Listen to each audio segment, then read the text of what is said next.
عمر فاروق رضی اللہ تعالیٰ عنہ ایک راستے سے گزر رہے تھے کہ کچھ خیال آیا، وہیں آپ زمین کی طرف جھکے اور ایک تنکا اٹھا لیا، پھر ارشاد فرمایا، اے کاش میں اس تنکے کی طرح خس و خاشاک ہوتا، اے کاش میں پیدا ہی نہ کیا جاتا، اے کاش میری ماں مجھے نہ جنتی۔ ایک دوسرے موقع پر فرمایا، اگر آسمان سے ندا آئے کہ ایک آدمی کے سوا دنیا کے تمام لوگ بخش دیے گئے ہیں، تب بھی میرا خوف زائل نہ ہوگا، میں سمجھوں گا کہ شاید وہ بدقسمت انسان میں ہوں گا۔ ان خیالات نے آپ کی معاشی زندگی میں بڑی تکلیف پیدا کر دی تھی۔ آپ روم اور ایران کے شہنشاہ بن چکے تھے، پھر بھی آپ کی فقر و فاقہ کی زندگی نہ چھوٹی۔ لوگ اس کو محسوس کرتے تھے کہ آپ راضی بر رضا تھے۔ ایک دن آپ کی صاحبزادی ام المومنین سیدہ حفصہ رضی اللہ تعالی عنہا نے ہمت کر کے کہہ ہی دیا، ابا جان، خدا نے آپ کو بڑا درجہ دیا ہے، آپ کو اچھے لباس اور اچھی غذا سے پرہیز نہ کرنا چاہیے۔ فرمایا، اے جانے پدر، معلوم ہوتا ہے کہ تم رسول کریم صلی اللہ علیہ وآلہ وسلم کے فقر و فاقہ کو بھول گئی ہو۔ خدا کی قسم میں انہی کے نقش قدم پر چلوں گا تاکہ آخرت کی مسرت حاصل کروں۔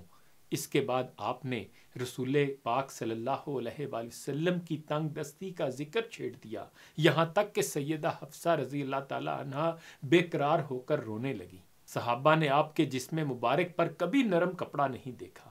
آپ کے کرتے کو 12 پیوند لگے ہوتے تھے، سر پر پھٹا امامہ ہوتا تھا، پاؤں میں پھٹی جوتی ہوتی تھی۔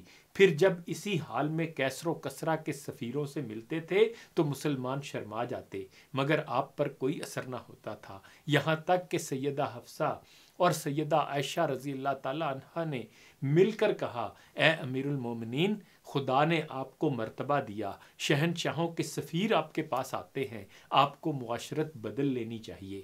فرمایا، افسوس تم دونوں رسول کریم صلی اللہ علیہ وآلہ وسلم کی ازدواج ہو کر مجھے دنیا طلبی کی ترغیب دیتی ہو۔ اے عائشہ، تم رسول کریم صلی اللہ علیہ وآلہ وسلم کی حالت بھول گئی جب ان کے پاس ایک ہی کپڑا ہوتا تھا جسے وہ دن میں بچھاتے اور رات میں اوڑھتے تھے۔ اے حفصہ، کیا تمہیں یاد نہیں جب ایک رات تم نے رسول پاک کو بستر دوہرا کر کے بچھا دیا تو آپ رات بھر سوئے رہے اور پھر صبح اٹھتے ہی حضور نے ارشاد فرمایا، حفصہ، تم نے بستر کو دوہرا کر دیا اور میں رات بھر سوتا رہا، مجھے دنیاوی آسائشوں سے کیا تعلق، تم نے فرش کی نرمی سے مجھے غافل کیوں کر دیا؟ ایک دفعہ حضرت عمر کا کرتا پھٹ گیا اور آپ پیوند پر پیوند لگاتے جاتے تھے۔ حضرت حفصہ نے روکا تو فرمایا، اے حفصہ، میں مسلمانوں کے مال میں اس سے زیادہ تصرف نہیں کر سکتا۔ ربیع بن زیاد نے کہا، امیر المومنین، آپ اپنے خدا داد مرتبے کی وجہ سے عیش و آرام کے زیادہ مستحق ہیں۔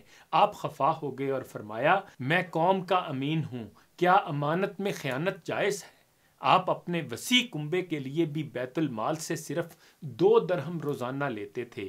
ایک دفعہ سفر حج میں کل 80 درہم خرچ آ گئے۔ اس پر بار بار افسوس کرتے تھے کہ مجھ سے فضول خرچی ہو گئی ہے۔ اس خیال سے کہ بیت المال پر بوجھ نہ پڑے، آپ اپنے پھٹے ہوئے کپڑوں کو بار بار پیوند لگاتے جاتے تھے۔ ایک مرتبہ جمعہ کے دن آپ ممبر پر خطبہ دینے کے لیے کھڑے ہوئے تو امام حسن علیہ السلام نے آپ کے کرتے کے پیوند گنے تو 12 شمار میں آئے۔ ابو عثمان کہتے ہیں کہ میں نے آپ کا پاجامہ دیکھا، اس میں چمڑے کا پیوند لگا ہوا تھا۔ 18 ہجری میں قحط پڑا، اس وقت سیدنا عمر فاروق کی بے قراری قابل دید تھی، گوشت، گھی اور تمام مرغوب غذائیں ترک فرما دیں۔ ایک دن اپنے بیٹے کے ہاتھ میں خربوزہ دیکھا تو سخت خفا ہوئے، کہنے لگے، مسلمان بھوکے مر رہے ہیں اور تم میوہ کھاتے ہو۔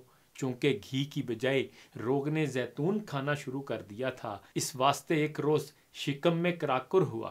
آپ نے پیٹ میں انگلی چبھو کر فرمایا، جب تک ملک میں قحط ہے تمہیں یہی کچھ ملے گا۔ یہ تھی سیدنا عمر فاروق کی روزمرہ زندگی۔ اللہ کا بے پناہ خوف، مسلمانوں کی بے پناہ خدمت، شب و روز کی بے پناہ مصروفیات، ان سب پر مستزاد یہ کہ ایک رات بھی پاؤں پھیلا کر نہ سوتے تھے اور ایک وقت بھی سیر ہو کر نہ کھاتے تھے۔ نتیجہ یہ ہوا کہ جسم مبارک روز روز تحلیل ہوتا گیا، قوت گھٹ گئی، جس میں مبارک سوکھ گیا اور بڑھاپے سے بہت پہلے بڑھاپا محسوس کرنے لگے۔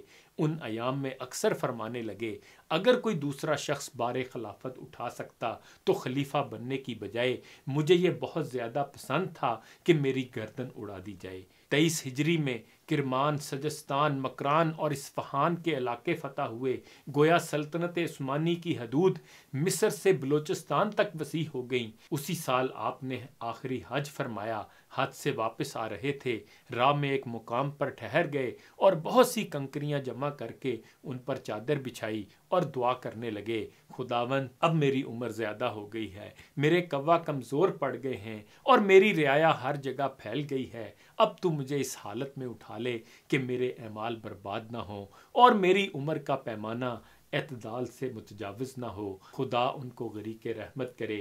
اقبال نے فقر کے متعلق جو اشعار کہے ہیں وہ سنا کر اجازت چاہوں گا۔ اقبال کہتے ہیں، تجھے گر فقر و شاہی کا بتا دوں، غریبی میں نگہبانی خودی کی، اور فرمایا آہ کے کھویا گیا تجھ سے فقیری کا راز، ورنہ ہے مال فقیر سلطنت روم و شام، اور فرمایا فقر کے ہیں معجزات تاج و سریر و سپاہ، فقر ہے میروں کا میر، فقر ہے شاہوں کا شاہ، اور کہا چڑھتی ہے جب فقر کی سان پہ تیغ خودی، ایک سپاہی کی ضرب کرتی ہے کار سپاہ، دل اگر اس خاک میں زندہ و جاوید ہو، تیری نگاہ توڑ دے آئینہ مہر و ماہ۔